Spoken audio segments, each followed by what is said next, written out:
নমস্কাৰ, মই শ্ৰী বিনয় কাশ্যপ। আজি আহক আমি এটা ইম্পৰ্টেণ্ট টপিকৰ ওপৰত আলোচনা কৰোঁ। কুণ্ডলীখনত যাক কোৱা হয় 11th হাউচ। 11th হাউচটো কি হয় যে লাভৰ ঘৰ হয়। তাৰ পৰা আমি কিমান লাভ হ'ব ব্যক্তি এজনৰ সেইটো আমি নিৰ্ধাৰণ কৰিব পাৰোঁ। যাক 11th হাউচৰ অধিপতিক লাভেজ বুলি কয়।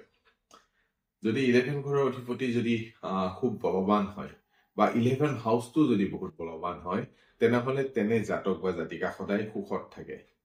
ঠিক আছে, সদায় তেওঁলোকৰ মনৰ ইচ্ছা যিহেতু পূৰণ কৰিব পাৰি, কাৰণ 11th হাউচটো মনৰ ইচ্ছাৰো ঘৰ, ডিজায়াৰ অফ ফুলফিলমেণ্টৰ ঘৰ। আৰু যিহেতু মনৰ ইচ্ছা আশা আকাংক্ষা পূৰণ হয়, সেইকাৰণে তেনে মানুহবিলাক চাব সদায় প্ৰসন্ন চিত্ত হৈ থাকে, সদায় সুখ শান্তিত থাকে। এতিয়া আমি কেনেকে গম পাম যে 11th হাউচটো কুণ্ডলী এখনৰ কাৰণে ভাল হ'ব নে বেয়া হ'ব, বা 11th হাউচৰ অধিপতি কেনেকুৱা হ'ব, সেইটোৰ বিষয়ে আমি যদি জানো, তেনেহলে বহুত ইজিলি আমি প্ৰেডিক্ট কৰিব পাৰো যে 11th হাউচৰ পৰা তেনে জাতক বা জাতিকাই প্ৰফিট পাব নে লছ পাব। চাওক, 11th হাউচটোৰ বিষয়ে কথা কওঁ প্ৰথমতে।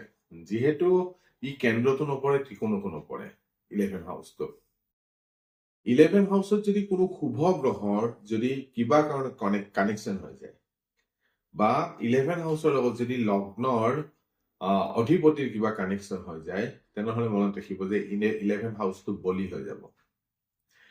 আৰু শুভ গ্ৰহ ইন দা সেন্স কি হ'ব? বৃহস্পতি, শুক্ৰ, চন্দ্ৰ দেৱতা।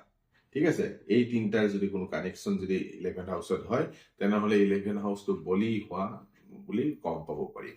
আৰু তাৰ মাজত লগ্নৰ যদি কিবা কানেকশ্যন হৈ যায়, লগ্ন যিকোনো হ'ব পাৰে, কাৰোবাৰ মিথুন লগ্ন, বৃষ লগ্ন, কৰ্কট লগ্ন, সিংহ লগ্ন যিকোনো হ'ব পাৰে, লগ্নৰ যদি কানেকশ্যন 11th হাউচৰ লগত হৈ যায়, তেনেহলে 11th হাউচটো বলি মানা হয়। তাৰ এইটো হ'ল ফাৰ্ষ্ট কণ্ডিশ্যন। এতিয়া ছেকেণ্ড কণ্ডিশ্যনটোৰ বিষয়ে আমি জানো আহক। যদি 11th হাউচৰ অধিপতি যদি উচ্চ অৱস্থাত থাকে আৰু কেন্দ্ৰ বা ত্ৰিকোণত যদি থাকে, আৰু যদি 11th হাউচৰ অধিপতি যদি অষ্টও হৈ যায়, তথাপিও তেনে জাতক বা জাতিকাক যথেষ্টখিনি লাভ দিব, তেওঁৰ মনৰ আশা পূৰণ কৰাব। আৰু যদি অষ্ট নহয়, তেনেহলেতো কবই নালাগে, আৰু বহুত বেছি লাভ দিয়া দেখা পোৱা যায়। আৰু মনত ৰাখিব যে 11th হাউচৰ অধিপতি যদি থাৰ্ড হাউচত যদি থাকে, কোনো শুভ গ্ৰহৰ লগত যদি জুতি বান্ধি থাকে, তথাপিও মনত ৰাখিব 11th হাউচৰ অধিপতি যিহেতু লাভেজ হয়, তেনেহলে তেনে জাতক বা জাতিকাক কুণ্ডলীখনত যথেষ্টখিনি সহায় কৰিব, তেওঁৰ জীৱনত যথেষ্টখিনি টকা পইচা ধন সম্পত্তি লাভ আদিৰ কাৰণে যথেষ্টখিনি সহায় কৰিব। আৰু যদি 11th হাউচৰ অধিপতি যদি কেন্দ্ৰ বা ত্ৰিকোণত থাকে, তেনেহলেতো খুব ভাল ৰিজাল্ট দিব। আৰু 11th হাউচৰ অধিপতি যদি শুভ গ্ৰহৰ লগত জুতি বান্ধি থাকে, বৃহস্পতিৰ লগত জুতি বান্ধি থাকে, লগ্নৰ অধিপতিৰ লগত জুতি বান্ধি থাকে, বা চন্দ্ৰৰ লগত জুতি বান্ধি থাকে, বা সূৰ্যৰ লগত জুতি বান্ধি থাকে, বা কুণ্ডলীখনত যদি 11th হাউচৰ অধিপতি যদি কুণ্ডলীখনৰ যোগ কাৰক গ্ৰহ, যোনে কুণ্ডলীখনত নিৰ্মাণ কৰাত বা সহায় কৰে, যাক যোগ কাৰক গ্ৰহ বুলি কয়, তেনে যোগ কাৰক গ্ৰহৰ লগত যদি জুতি বান্ধি থাকে, তেনেহলে মনত ৰাখিব যে 11th হাউচৰ অধিপতি বলি মানা হ'ব। তেতিয়াও জাতক বা জাতিকাই তাৰ পৰা যথেষ্টখিনি লাভ ফল পাব। মনত ৰাখিব যে 11th হাউচটো এটা প্ৰাইম হাউচ হয়।